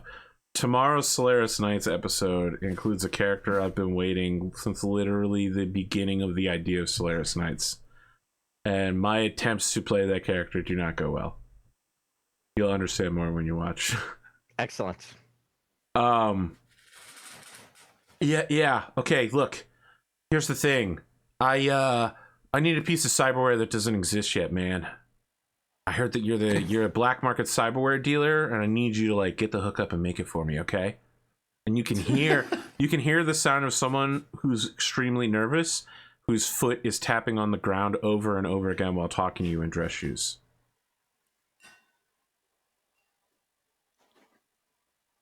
Well, I'm gonna need a little more to go on than that.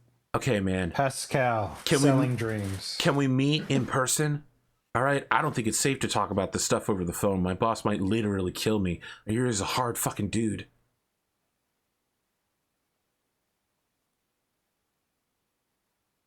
I'm gonna need a little bit more before I'm willing to set up a meet. No. I'm telling you, man. I got the perfect location. All right. Place is ultra secure. It's the combination of Wendy's Cop Shop. Yeah, I tell you what. Why don't you set it up with one of my lower level guys? And No. Please, man. I'm telling you, this is a big deal. Okay, a lot of money's on the line here. Okay, you'd really be saving my ass, but more importantly, you could be spearheading an entirely new line of black cybernetics, okay? I'm telling you, this is going to be a huge business. And who exactly are you? Why don't you come meet with me, okay? I can tell you more there. Yeah, I don't think the phones are safe, man. I don't do blind meets. And he hangs up. Okay. 5 minutes later, you receive an electronic mail begging you to come meet him on the 50th floor tapas restaurant at Dante's Tower.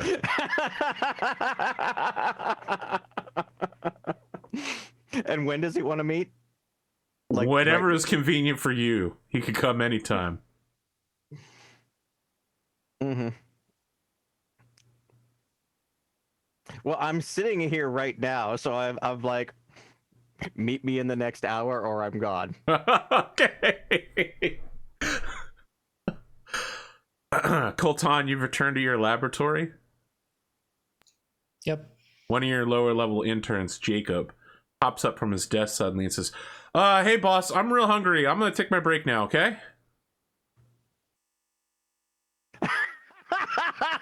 This isn't university. You don't need to ask my permission. Understood. Okay, I'm going. Gets up and leaves. Several minutes later, Jacob is looking around. You see him type a message, and 3 minutes later, an electronic mail arrives for you. Pascal asking where you're at. Pascal. He's like standing in the concierge is just like, sir, do you have a reservation here? I would have thought that, Pascal's girlfriend waitress would have just, naturally brought him over. Wait, does it? All right. Just because she intuits all of the things about Pascal's life. Wow, Pascal. You give this woman a lot more credit than. Oh, someone's asking if Cyberpunk has drugs like Fallout. Man, it had drugs like Fallout before Fallout existed. Holy shit. Blue lace or whatever that hallucinogen is called. That's a combat drug? Yeah. I lost an intelligent point to that. Yeah. Just one-time usage. Hey, man, marijuana, just once, That's the funny thing is marijuana isn't even a drug in Cyberpunk 2020. It doesn't exist.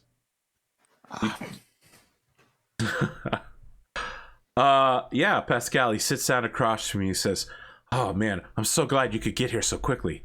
Look, all right, this is my place of business, okay? So, try to be cool, all right? Now look, my boss, he's like a hard dude. I heard he's got a real serious street rep, like a killer. He's looking for something. He like hands you over some specifications, but what it boils down to in, terms we can understand is like a black market cyberware that's only purpose is to act as a black box sink for humanity. It doesn't do anything except reduce your humanity score as much as possible. Basically sucks all the empathy out of you. So, he wants it to be as small as possible, but like connect to Neuralware, which is usually the one that removes as much empathy as possible. And yeah, just to literally do nothing. Absolutely nothing. I know that I, as the player, know this, but does Pascal like recognize that? I think I told you all what I was trying to do. Yeah. Yeah, you did, right? Because we were talking about you were trying to see if Pascal could help you with this. Mm-hmm. So he's like, look, man, I'm just trying to get in good with the boss. He doesn't have a right-hand man yet. He's just got this secretary guy he talks to, trying to get out there, assistant director of the new division. Sounds like a real good plan. And I got some money set away. I can get some loans for what you need.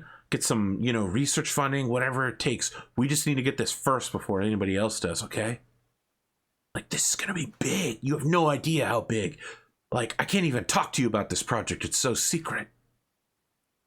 Are you trying to, emulate the guy from Ant-Man who was, No, All right, I'm so not. Dig. I was No, talking no. about this guy. Luis? No, I could never Luis it. He's too good.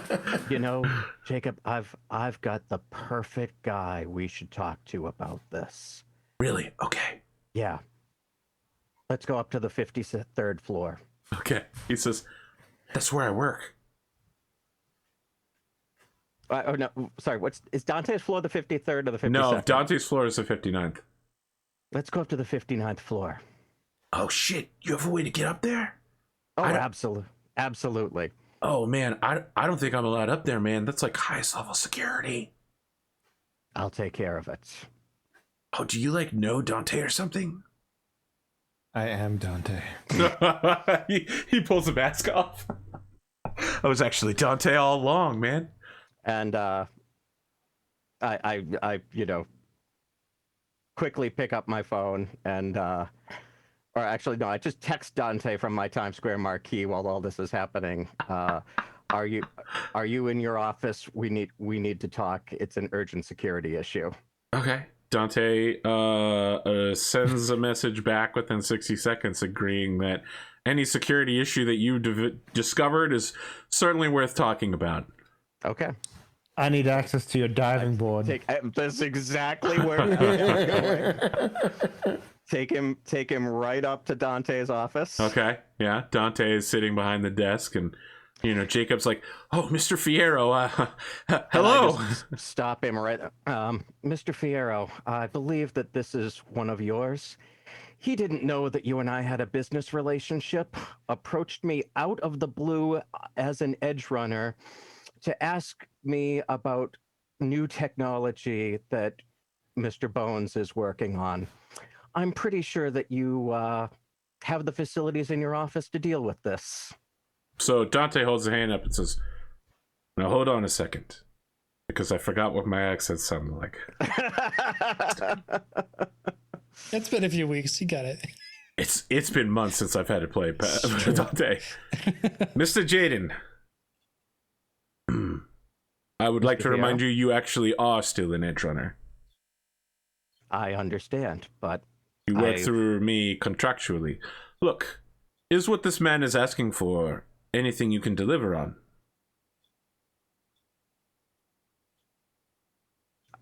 It is something that Mr. Bonez had talked with me about specifically. We were seeing what we could do, but this seemed like a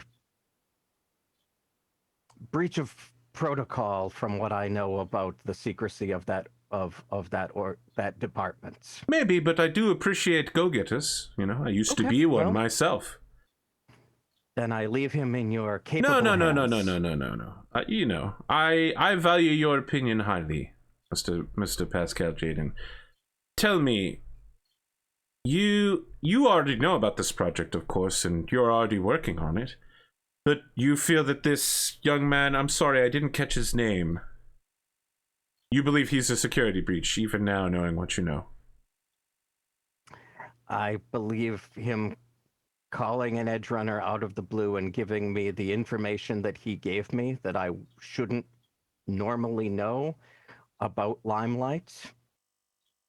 Well, that would make Jacob's just like, "Whoa, I didn't say anything about Limelight, sir." Make a fast talk and persuasion roll real quick. Difficulty is 16. I didn't think I was actually fast talking, but okay. I mean, what do you want to call it? It's either him that gets thrown off the balcony or you. Oh, okay, true enough. Let's see. Fast talk is empathy, yeah? I believe so. All right. I get the feeling this is gonna go badly for me if I... It's either empathy or cool. You have good empathy. What are you worried about? Besides rolling a 1 and then a 10. Right. It's a 1 in 100 chance. This happen every day. It happened to the Star Wars secret game. Where I just straight up rolled a 100 out of nowhere. I'm No, putting it too was much better in. because he did slash roll 100. Fake rolled 100 Yeah, first. and then we're like, no, you got to do slash roll D100. And Oh, he didn't. man. Oh no! The curse is real, Glimo. Oh, The no. curse is real. Go The ahead. curse is real. Well, it's been nice knowing you guys. I'm the one going off the roof. He's gonna tie you together so that you plummet faster. Roll another d10. You're going to want to roll low. Why is there we go. There we go. There's my second one. Double ones. Mr. Jaden, I appreciate your concerns, but if you can provide this young man with what he needs to do his job, I would suggest you do so. But of course, I'm not going... Clearly you brought him here to have me throw this man off of the balcony. I'm not going to do that. We don't do that kind of thing around here anymore without good cause. He puts a hand on Jacob's shoulder and says, why don't you head back to work? And he's like, well, I'm on my break right. And he said, why don't you head back to work? Arthur, I'm impressed. Dante has matured since I last met the man. It's amazing. Man, I was looking forward to the "Where's Jacob" scene. Ah! Out the window. Hey, man, if he had succeeded, Jacob would have been thrown off the roof. Yeah. Mr. Jaden. Mr. Fierro. It would seem that this man was a slight security breach, but it would also seem he came to the exact right person. I would appreciate it if you kept an eye out for him in case he does anything like this with anyone else in the future. You know how fixes are. You all talk to each other or whatever it is you people do. Will do. You know, there was that one time I tried to buy weapons with a credit card, and ever since then the fixers have treated me like I'm an idiot. We don't just sell guns. I understand. The Arthur Perkins fucking problems with the Cyberpunk Roll20 swingy die system. Yes, who could forget? I will. I'll keep my ear to the ground, and meanwhile, work with Dr. Bonez and see if we can come up with anything. Okay.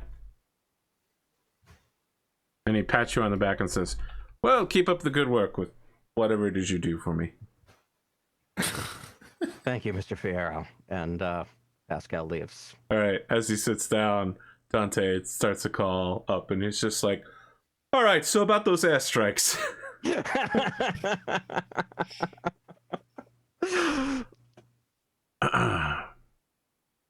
Several hours later, all of you, I also give Coltan a heads up as to what happened, just with so Jacob, that he can keep an eye on Jacob and decide whether he wants to temper his enthusiasm or reward it, whatever you feel like. Do you want to have a scene with Jacob? Sure. Do you? Sure.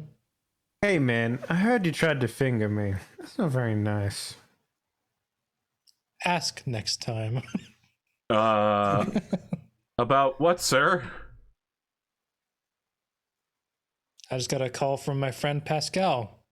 You mean, he starts nervous sweating immediately. His skin turns even paler shade of white and a little bit of red at the tinge of his eyes. He goes, No. I appreciate your yeah, tenacity. sir, I was just trying to do whatever I could in order to move this project forward. You know, I've worked with freelancers like that before. I didn't realize he'd sell me out immediately. I can appreciate that. No freelancers on this project. In-house only. Oh, okay. Normally I just kill them afterwards, so, Jesus, you're cold. He just looks around at where you are, at the project you're currently working on.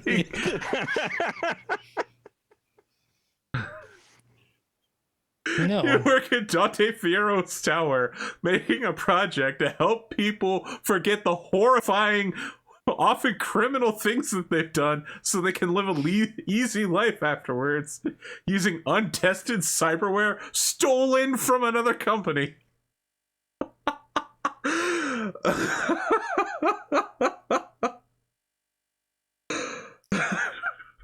Yeah, Jeff I mean, fucking nailed it. I mean, yeah. But like, Have just some fucking decorum, man. you understand what we're doing here is incredibly ethically questionable and probably illegal. Yeah, of course. Yeah, like I said, you have to clean up all the loose ends along the way. We're looking for no loose ends. Not to clean up, just no Okay. loose ends. I understand, sir. It won't happen again. Good. Do you need me to eliminate Pascal then? No. Oh. I mean, you said no loose ends, so. Okay. He's an in-house friend. Understood. He takes a deep breath and says, I'm glad we're all on the same page now, sir. And I wasn't trying to steal your project or your job. I just hoping to get a promotion. Oh, you may get one. Oh. But I'm gonna need to drop a contract to make sure you don't spill the beans. Or if there's Of course. you saw the no you bean saw spilling. you saw the diving board in Fiero's office. Yeah, I was up there. Mm-hmm. The contract might have something to do with that if you spill the beans. You understand? Yes, of course. Completely. Great. I'm gonna get a contract with Fiero to like ask him if I can use his diving board. If this does go south. Yeah, Dante is just like, look, any employees you need to eliminate, director. Just fuck now. Every time I say director now, suddenly I become the Empire. Yep. Director Krennic. At will. He tells you anytime you need to use it on an employee, if they deserve it, you just go ahead and just double check that he the office is clear, and you can throw them off if you need to. Not just. He's There's an Outlook calendar like resource for the dining board. Yeah. Just got to book it, you know. Director level access only, of course. It's like a conference. We booked the conference room from 3 to 6. You need a code cylinder. But it's mostly just like, this is very illegal and could come directly back to Fiero because it's in his building. So it's like, This is also protecting your interests. So thank you. Yeah. The last time we saw Dante, he was giving a big speech about how it's no more Mr. Nice Dante, and it's time to go back to all the cheap tricks that got him to where he was. So throwing people off the roof is now back on the table. I'm still assuming that he doesn't want to be like traced back to. I mean, as this much is as possible. the sidewalk outside is his corporate building territory, so anything he does there is a Fiero Corp crime. Vestibule contracting. He can throw people off the roof all he wants. The law was never what was stopping him. Okay. Several hours later, all of you get a news alert because several generals from Barbados were on a flight that suddenly disappeared. Satellite imagery shows a flash of green before the plane completely exploded, and some are suggesting that a new weapon system codenamed Shamrock Eyes is a satellite-based laser that is being used by Barbados loyalists in order to eliminate threats to the country. And within hours, Barbados puts itself into lockdown and becomes like a quarantine zone. No foreigners allowed. Who did we give those to? We stole them Orange from Cross. from the Barbados generals, or intercepted them before it could get to the Barbados. No, we Separatists. gave them to the Orange Cross. Gave them Yes. to the Orange Cross after you stole them from the Barbadian separatists. Well, they were on the way to be sold to Barbadian separatists. Right. Those separatists, now dead. Yeah, so there's a lot of talk about sanctioning Barbados. Mega corporations are all chiming in about, oh, what bad boys they've been. You know, this is why mega corporations need to have total control of the airspace over the Earth. Otherwise, corrupt governments could launch these sorts of attacks.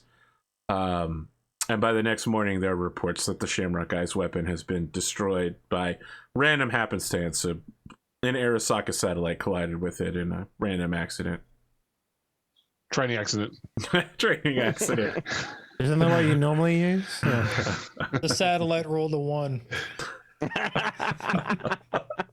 Then another 10. Yeah. Yeah.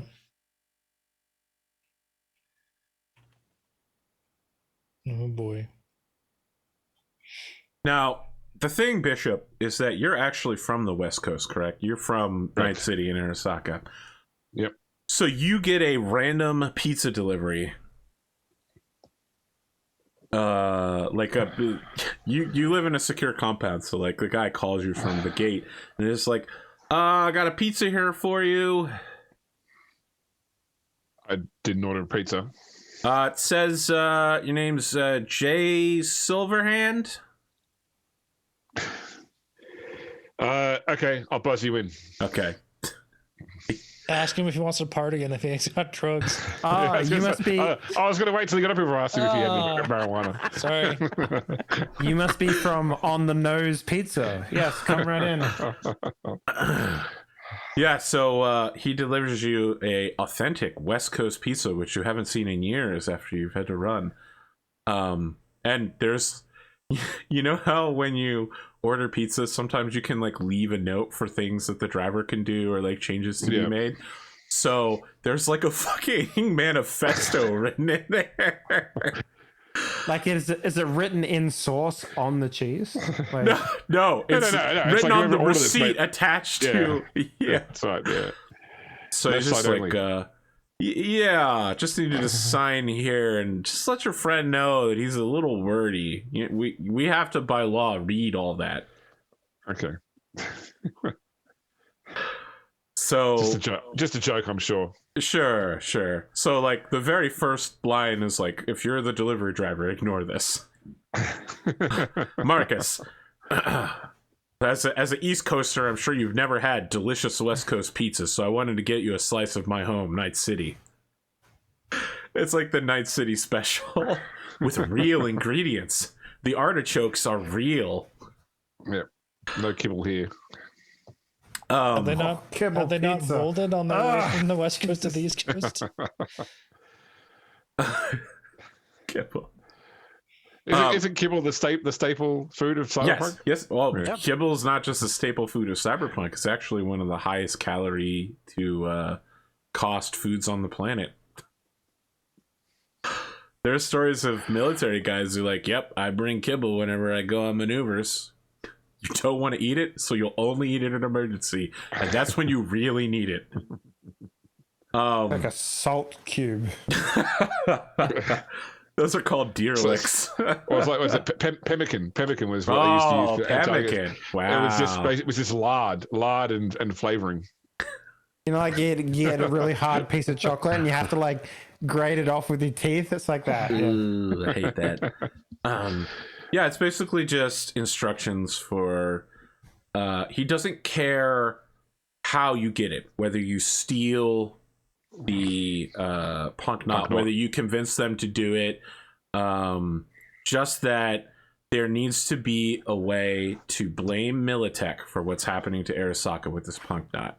Whether you hit Medtech and claim to be Arasaka, whether you hit Arasaka and claim to be Medtech, whether you wear Medtech colors, whether you paint it to look like a Medtech punk knot, he just needs the two of them to start fighting because he's sure that what he's doing, and he doesn't tell you exactly what, will kick off a conflict within the city as a result of that.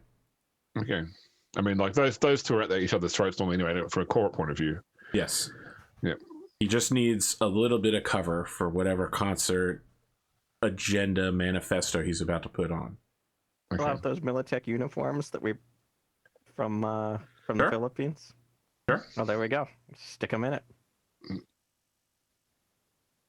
and you have to Right. escape from the scene of the crime.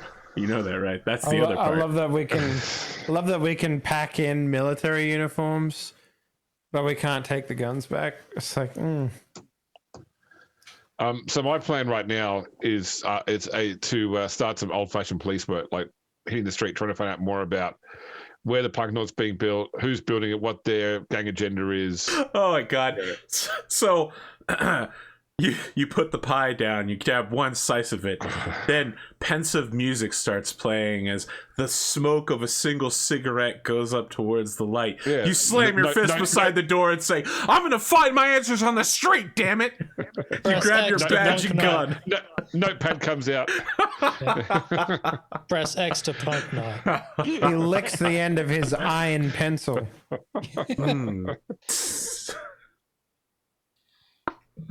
What is your policing style? You actually Redline noir. you are an internal affairs investigator, or at least were. So I want to know what your actual investigation is. I wasn't internal affairs. I referred people to internal affairs. Sure, I sure. was a beat cop who joined Medtech. So So Man, I your can't- investigation style might be a little bit more heavy-handed than what. I can't wait for the scene where Yeah. you get beat up in an alley. I certainly That's like all noir. You've got 2 kneecaps, and I have several questions. You can do the math. you know the film Sin City where Marv took is away walking his around town weapons. asking Both of for, them. so it's all the bits of like like criminals having their heads shoved into toilets, or people being like knocked up against walls and roughed up for information. That's, I think, maybe a bit more Bishop style. It's sort of hit the low legs on the totem pole and try and work out who's actually involved in what. Oh, It's a montage of police brutality, but without an actual badge. So more lethal weapon, less rush hour. all right. Gosh, if you had the actual cop skill, it would definitely be that. Authority, yeah. Yeah, but instead, it's probably going to be the other thing, Intimidation. But it's intimidation. probably so I say something. It'd be a cool base skill in any case. I would feel so. Okay, Intimidation's cool, isn't it? I think so. Yeah, I believe so. Intimidate and interrogate are both cool. Yeah. I don't no think worries. you're in a position to interrogate yet. You don't have a single target. Yeah, no worries. You're going to shake it at trees, see what falls out. You don't have a strong lamp in a dark room that you can shine in their eyes. You know, no one does that anymore. I might actually drop some luck in this. I don't want to fail the thing I'm supposed to do. So Ooh. Yeah, Glimo said the same thing earlier. Right before he failed it, I think. yeah, Okay. I'm happy with that. Yeah, you don't just get answers, you get a lot of answers. All right, I'm gonna give you some base stuff, and then I'm gonna let you ask 2 questions based on what I tell you.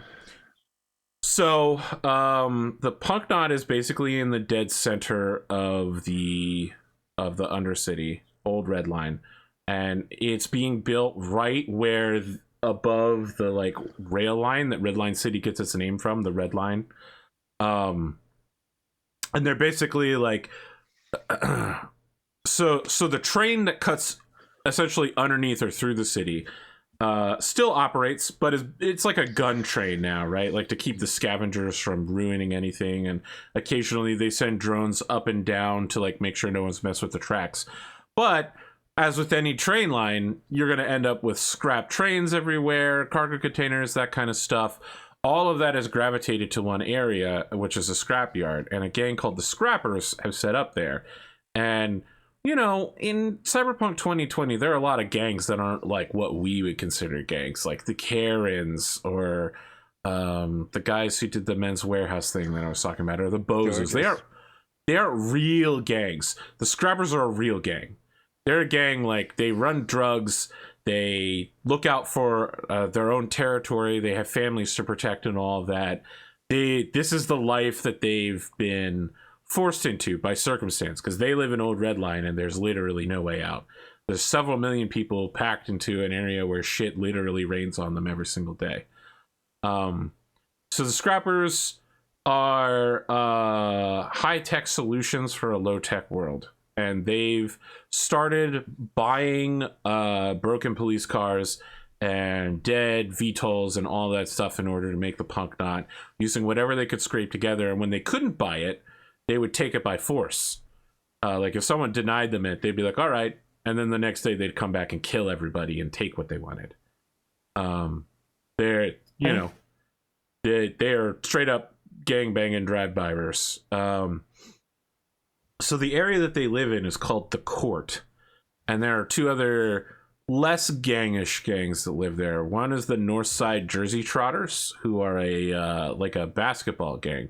So it's people in the underside of society that get by having literally nothing to do for 24 hours a day by playing basketball, essentially, and just doing something, anything at all. And they set up in the old municipal courts district. Sorry, public courts. Municipal courts is a different thing. Set up in a bunch of public courts, and they essentially live and have walled off the area. And they have some ties to the scrappers because they pay the scrappers protection money. The other group that lives in the area are called the Big Brothers, and they are all ex-South American soldiers, men and women who have come back, and they, they see a lot of orphans. And so they've gathered up all the orphans of the underside in the old spirit of the Big Brothers, or Big Sisters project, and have basically created like an armed fortress compound quite near the scrappers. And they act as a check on them. Like the scrappers occasionally try to make runs with the Big Brothers and get gunned down by like squad automatic weapons and shit like that. So the two sides are essentially responsible for law and order in the area. All right. So I got my two questions. Yep. Okay, so the scrappers, what is their manifesto? Like, what do they want? Everything. They're doing this punk knot. Like normally, you build it. They're oh, pretty you much want to know what the item. purpose of building the punk knot is? Yeah. All right. So normally, when you use a punk knot, you use it to throw it up against the cops or bust your way through a city. It's a one-off thing, basically. Yeah. This is not a one-off thing. This punk knot is a weapon of terror. It's the Death Star. It's meant to intimidate everybody, including the Big Brothers and everybody in Old Redline. Their plan is to become the kings of the Undercity, essentially, to expand their territory from a few blocks to several dozen square miles. All right. They roll through an area, they do the Godfather thing. As the punk knot and all of its guns roll through, they pick up an orange that somebody's about to eat and go, "Oh, I need this for protection. Your orange is so good." I don't know. It's been years since I watched The Godfather. I didn't do a very good job. But you get the idea. They're going to roll through all the neighborhoods one by one and just take. Okay. And then the second question is, what is the preparation status of the punk knot? Like, is it ready to go now? Is it still being built? Yes. Okay, so I feel like this one is you got like this 12-year-old kid, and you slammed your hand on the wall next to him, and he's like, "Look, man, okay, my dad's gonna be real upset if he finds out, but yeah, I snuck into the scrapper's yard, okay? I've seen it." It's that bullshit, man. It's like, it's ready to go. They got it glowing. They got it moving. They're just doing like testing and stuff to make sure everything moves and works. The guns work. But I think they've got like a laser cannon or something. They shoot something out the front end and like stuff explodes, and they got like a big antenna wiry thing on the back. Yeah, it's like so weird. They keep talking about this guy, Farad or something. No, does that ring a bell at all? Farad? You have electronics? I do not have electronics. Make a 25 electronics check. Oh, I can't. Because I would need to roll a 22. You have no idea. All right, I'll just make a note of that name, though. All right, what do you do with this kid? I'll let him go. All right, you let him Catch go. and release. Okay. All right, New York City police officer, calm down.